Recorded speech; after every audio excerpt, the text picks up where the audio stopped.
Hey, how's it going? My name is James J. Caldwell. I'm a Staff Sergeant, United States Marine Corps. I'm active reserve, and I've been working with the Toys for Tots program for the better part of 17 years now. We were the recipient of Toys for Tots because my parents adopted both me and my little sister. I was put into my family at 6 months old, and they fought for me for 4 years. And I think at like 4.5, almost 5 years old, I was finally adopted. And I wish that every child in the foster care system had the same opportunity as me. The average is about 500,000 kids annually go through the foster care system in their respective states. About 120 to 200,000 are in the foster care system long term.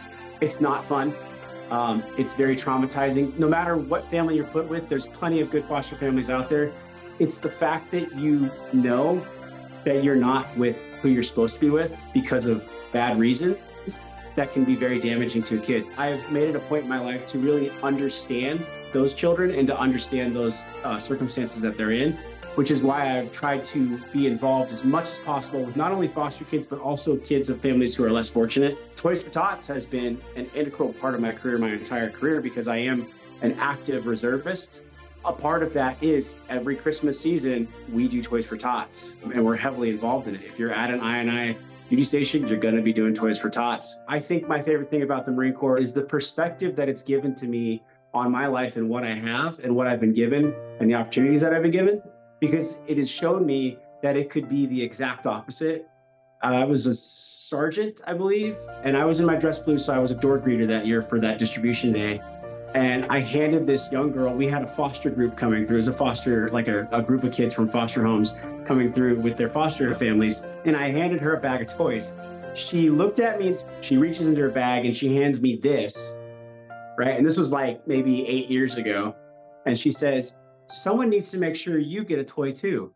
And I was like, I had to leave for like 5 minutes after that because I couldn't stop crying, because this little girl who literally has nothing, who's in a home that's not her original home, away from her family, with strange people, big smile on her face. I hand her a huge bag of toys, and she reaches into her bag of toys and pulls out one of her toys and gives it to me and says, "Someone needs to make sure you get a toy too."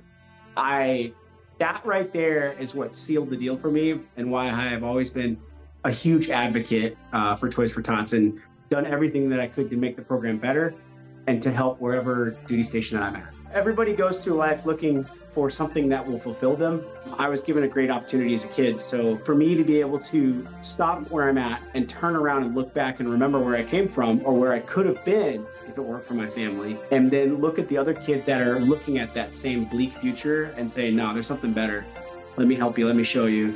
And you think, well, you just hand out toys. Yeah, well, you know, if that kid is experiencing darkness all year long, and then someone like me dressed in a fancy uniform says, "I think maybe we can help you a little bit," that can give, maybe not all of them, but one or two, the hope that they need, and they'll go on to do great things. So it really makes me proud. I'm proud of what I've done with Toys for Tots. I think it's a pretty awesome opportunity. And I know that there's one or two kids out there that I have reached that will one day go on to do great things in their own communities. And for that, I'm extremely grateful. I'm grateful for the opportunity that Toys for Tots has given me.